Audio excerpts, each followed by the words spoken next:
আসসালামু আলাইকুম, সবাই কেমন আছেন? আশা করি অনেক ভালো আছেন। এত মজাদার একটা রেসিপি, কলা দিয়ে একবারে কালো কুচকুচে কলা, মানে কলাগুলো অনেক পেকে গেছিলো, কালো হয়ে গেছে চোখগুলো। তাই কিভাবে এত মজাদার পিঠা বানালাম আপনাদের সাথে শেয়ার করব। এই দেখেন, গ্রামের বাড়ি থেকে কিছু কলা নিয়ে আসছিলাম, মানে উপর দিয়ে একবার কালো হয়ে গেছে চিকলাগুলা, খোসাগুলা। তো এখন আমি খোসাগুলো ছাড়িয়ে সুন্দর করে পরিষ্কার করে নিলাম। এরকম দেখেন ভালোই পেকে গেছে। তো এখন ফালাই দিয়ে তো লাভ নেই, তাও চিন্তা করলাম কিছু পিঠা বানাবো, কলার পিঠা। তো এদিকে চিনি দিয়ে দিলাম, চিনি দিয়ে লেটকাই নিব।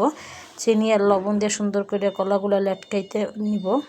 তো পরিমাণ মতন আমি যতটুকু পিঠা বানাবো ততটুকু চিনি দিয়ে দিলাম, লবণ দিয়ে দিলাম, আর এইভাবে লেটকাই নিতেছিলাম। তো লেটকাই নেওয়ার পরে দেখেন সুন্দর করে লটকাইতেছিলাম, দু একটা বিচিও হয়েছে, রয়েছে সবরি কলা কবরি কলা দুটোই আছে। তারপরে দেখেন লটকাই নেওয়ার পরে এখন আমি ময়দা দিয়ে দিলাম, ময়দা না এগুলো আমি আটা দিলাম, সরি। তো ময়দা না দিয়ে ময়দাও দেওয়া যাবে, আটাও দেওয়া যাবে, যে যেরকম পরিমাণ আমার যতটুকু কলা চিনি পরিমাণ ততটুকু আমি ময়দা দিয়ে দিলাম, আটা দিয়ে দিলাম। তো সুন্দর করে এভাবে মিক্স করে নিব। মিক্স করার পরে দেখেন মিক্স করা আমার হয়ে গেছে। তো হয়ে যাওয়ার পরে এরকম করে আমি 5-6 মিনিট একটু রেস্টে রাখবো। রেস্টে রাখার পরে এখন আমি কড়াইতে তেল দিয়ে দিব। আর দেখেন তেলের গ্যালান দিয়ে ঢালতেছিলাম, মানে অনেকগুলো তেল লাগবে। তো এদের তো তেলটা গরম হয়ে গেলে পরে আমি পিঠাগুলো ছেড়ে দিব আস্তে আস্তে। দেখেন তেলটা মোটামুটি গরম হয়ে গেছে, আর একটু গরম লাগবে।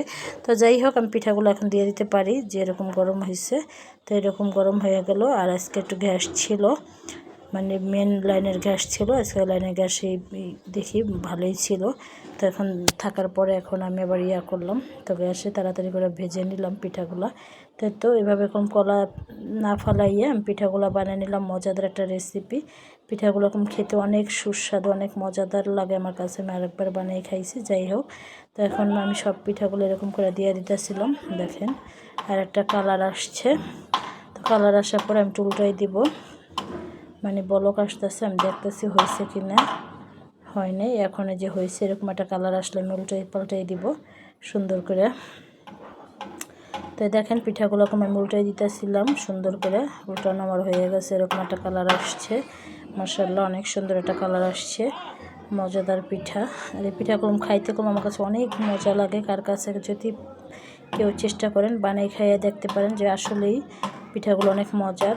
এরকম মজা বেশি পাকনা কলা দিয়ে এরকম করে পিঠা বানালে এরকম ভালোই লাগে। তো আমার একবার পিঠা হয়ে গেছে, আমি আবারও দিয়ে দিলাম, 2-3বারে দিয়ে দিলাম। আর এই দেখেন পিঠাগুলো আমার আবার উল্টে নিতেছিলাম। আর পিঠাগুলো খুব কালারটি সুন্দর হয়েছিল, ক্যামেরা কেমন যেন একটা কালার আসছে। তো যাই হোক, এই তো মজাদার পিঠাগুলো আমার বানানো প্রায় শেষ করলাম। আমি আরেকবার দিয়ে দিচ্ছি, আর খাইতেছিলাম, এত মজা লাগতেছিল। দেখেন ক্যামেরার কারণে কেমন যেন হয়েছিল পিঠাগুলো।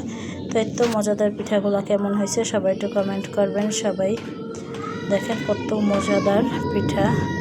এইগুলো বিকালে নাস্তার জন্য একবার পারফেক্ট বাচ্চাদের। আর আমি এরকম সিরিজ পিঠাও ভেজে নিলাম, এক জুড়ি সিরিজ পিঠা, এক জুড়ি কলার পিঠা। কেমন হয়েছে আজকে বিকালের নাস্তা সবাই একটু কমেন্ট করবেন। তো সবাই ভালো থাকবেন, সুস্থ থাকবেন। আল্লাহ হাফেজ। Like comment share.